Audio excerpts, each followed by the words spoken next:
ჩვენ დღეს საქალაქო სასამართლოში ვნახეთ ჯარიმები პირბადის ტარების გამო და პოლიციის დაუმორჩილებლობისთვის ერთ-ერთი ბოლო პროცესი, რომელიც გაიმართა, ეხებოდა სტუდენტებს ოთარ კვარაცხელიას და რატი ტყემალაძეს. ისინი ჩვენ გვიყვებიან, რომ ეგრეთ წოდებული ტიტუშკები ეგონათ სამოქალაქო ფორმაში ჩაცმული სამართალდამცველები, როდესაც ისინი მათი მიმართულებით მირბოდნენ და ცდილობდნენ მათ დაკავებას.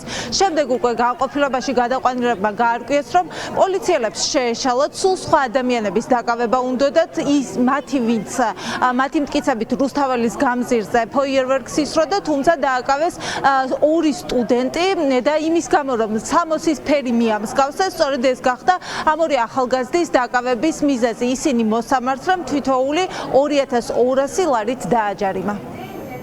ავარია იმ პირში, რომელმაც ფერვერკი ისროლა მაგ მანიფესტაციის დროს, მიღბების მარშის დროს, პიროვნებას ეცვა იგივე ფერის პლაჟი, რაც მე ვარ. ერთი-ორჯერ მოხდა ჩემი სხვა ოთახში გაყვანა, რა დროსაც მეუბნებოდნენ, რომ გინდა თუ არა შენ ხარო ის პიროვნებაო, რომელმაც ისროლა ფერვერკიო.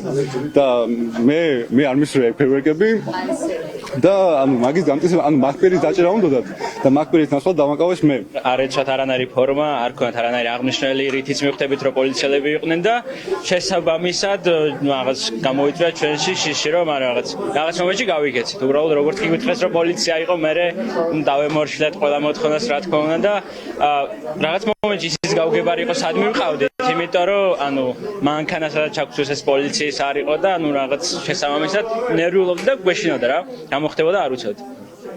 მე იქ რაღაც გვედავებოდნენ ისეთ რაღაცებს, რაც არ გაგვიკეთებია და რაღაც აქციაში მონაწილეობდით, რატომ მონაწილეობდით, სტანდარტული კითხვები და ასე შემდეგ რა, მაგრამ საბოლოო ჯამში ხო რა, ჯარიმა დაგვიწერეს და ეს ხო და ეს. ადვოკატები ამბობენ, რომ შეეშალათ სამართალდამცავებს დაკავების დროს ეს ახალგაზრდების მაგ ინფორმაციას მადლობა. ადამიანები იყვნენ ისინი, ვინც გინდოდათ რომ დაგეკავებინათ.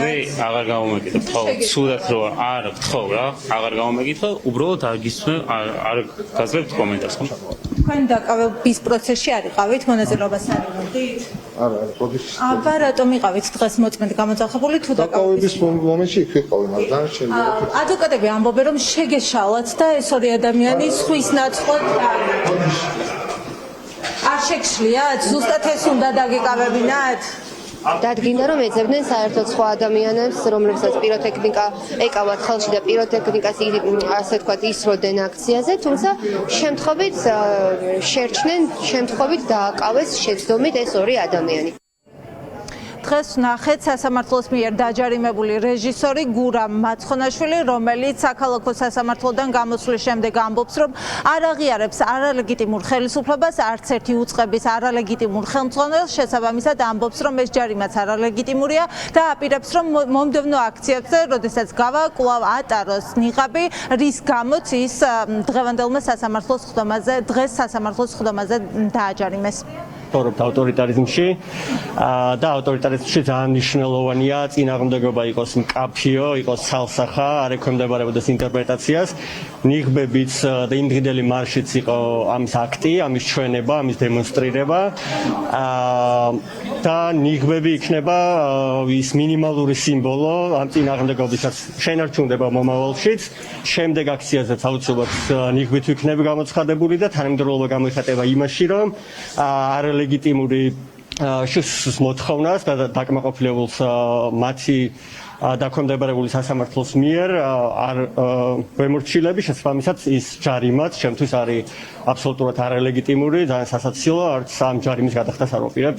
ეს არის მინიმუმი, რის გაკეთება ჩემი. ვნახეთ დღეს პოლიციის თანამშრომლები, რომლებმაც დაინახეს მხოლოდ ის, რომ გურამ მაცხონაშვილი ატარებდა პირბადეს და ეს საკმარისი იყო მათთვის ოქმების შესადგენად, თუმცა მათ ვერ დაინახეს ვერც პირბადის მოხსნის ფაქტი და ეს მოხდა რამდენჯერმე, ვერც ის დაინახეს და გაიგეს, რომ გურამ მაცხონაშვილმა რამდენჯერმე საკუთარი სახელი და გვარი გარკვევით უთხრა სამართალდამცავებს, შესაბამისად დიახ, ჩვენ დღეს ვართ რეჟიმში, რომელიც კანონის სახეს აძლევს და კანონის სახელით ერევა ადამიანის უფლებებში ძალიან ხისტად და უკანონოდ.